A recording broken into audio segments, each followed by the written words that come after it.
Buenas tardes. La segunda hipótesis de tercero absoluto afectado por un negocio jurídico del cual no fue parte son los llamados contratos colectivos.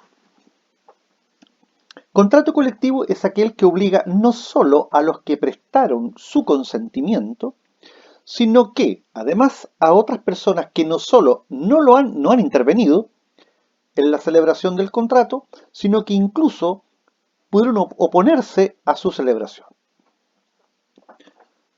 Aquí solamente voy a hacer un breve resumen.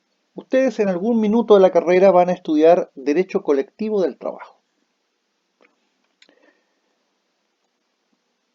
Cuando en un proceso de negociación colectiva entre la empresa y el sindicato de los trabajadores, y los trabajadores en sí, digamos, negocian colectivamente nuevas estipulaciones, nuevas condiciones que van a regir la relación laboral, normalmente hay discusiones, no solo entre las dos partes, sino que al interior de los trabajadores. Algunos pueden estar de acuerdo en aprobar, otros pueden no estar de acuerdo en aprobar. El punto es que si mañana se acepta la oferta de la empresa, se suscribe un contrato colectivo. Y ese contrato colectivo lo va a suscribir, por un lado, los representantes de la empresa y los representantes de los trabajadores. No lo firman todos los trabajadores. Y ese contrato va a ser vinculante para todos los trabajadores, incluso los que se opusieron a las estipulaciones del mismo. O sea, si mañana se llegó, por ejemplo, a un bono de término de conflicto de 1 millón de pesos y ellos querían 2 millones, pero se votó 1 millón, bueno, recibirán el 1 millón de pesos. Entonces, respecto de ellos, este negocio jurídico, de alguna manera, les tiene algún nivel de vinculación.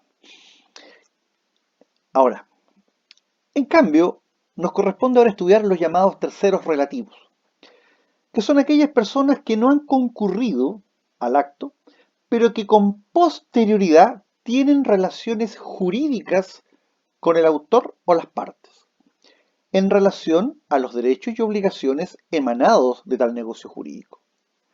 Son terceros relativos, por un lado, los llamados sucesores a título singular, y dos, los acreedores de las partes. En materia de sucesores a título singular, lo único que yo les voy a decir en esta clase es que los sucesores a título singular son, en definitiva, las personas que suceden o continúan al titular en un bien o en un derecho, pero solo respecto de ese bien o derecho específico, por un acto entre vivos o bien por causa de muerte. A ver, sucesor a título singular por acto entre vivos es el comprador o el donatario de un bien, el cesionario de un crédito. Y es sucesor a título singular mortis causa el legatario. A ver, cuando ustedes adquieren un producto, ustedes celebran un contrato de compra-venta. Por lo tanto, como compradores, son sucesores en el derecho de dominio que tenía el antecesor, es decir, quien le está vendiendo el producto. Por lo tanto, ustedes son terceros relativos porque son sucesores a título singular de un derecho que nació de un negocio jurídico del cual ustedes no fueron parte. Imagínense ustedes, la fábrica Mercedes-Benz, el concesionario Mercedes-Benz, y ustedes son los compradores del auto. Ustedes son sucesores a título singular. La pregunta que aquí surge es, ¿afectan a los sucesores a título singular los actos o contratos ejecutados o celebrados por su antecesor o causante relativos al bien o derecho en que suceden? Bueno, para responder esta pregunta tenemos que hacer una triple distinción. Primero, Si del acto ha surgido un derecho real que grava el bien, como una hipoteca, un usufructo, una prenda, una servidumbre. Este derecho va a afectar al sucesor en razón del carácter real que revisten tales derechos. Por ejemplo, si yo compro una propiedad que está hipotecada a un banco de la plaza, la hipoteca continúa con el inmueble, la hipoteca persigue el inmueble. Es decir, el contrato de hipoteca suscrito por mi antecesor, de alguna manera, no de alguna manera, de hecho, me empece. Este derecho real me va a perseguir, va a continuar. Si el acto ha surgido, si del acto han surgido obligaciones que según la ley siguen a la cosa misma llamada ambulatorias o reales, ellas también afectarán al adquirente, como por ejemplo la obligación de pagar gastos comunes conforme a la ley de copropiedad inmobiliaria, o por ejemplo la obligación de pagar las expensas en materia de derechos de aprovechamiento de aguas. Pero quedemos con el tema de los gastos comunes. El gasto común es una obligación ambulatoria o real que sigue al propietario. Por lo tanto, yo, adquirente de un departamento o de una unidad en un condominio, puedo quedar afecto al pago de gastos comunes si mi antecesor no los había pagado.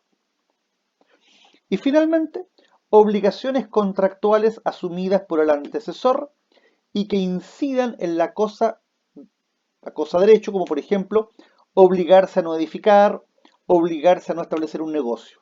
Estas son inoponibles al sucesor. Y finalmente están los acreedores de las partes.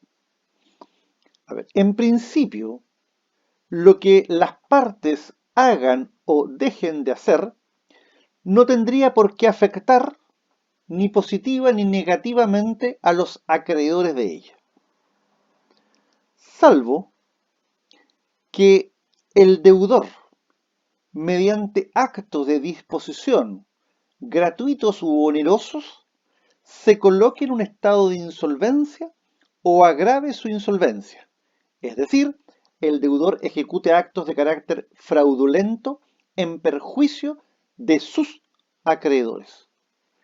Los acreedores tienen derecho, utilizando las acciones concursales o revocatorias o la llamada acción pauliana, a demandar que se dejen sin efecto estos actos. Y por otro lado, si mañana hay actos simulados absolutos relativamente, los acreedores pueden impugnarlos por vía de nulidad o por vía de simulación. Con esto entonces damos por concluida la materia de la teoría general del negocio jurídico y solo nos queda, para concluir nuestro programa, el estudio de la clasificación de los bienes. Muchas gracias.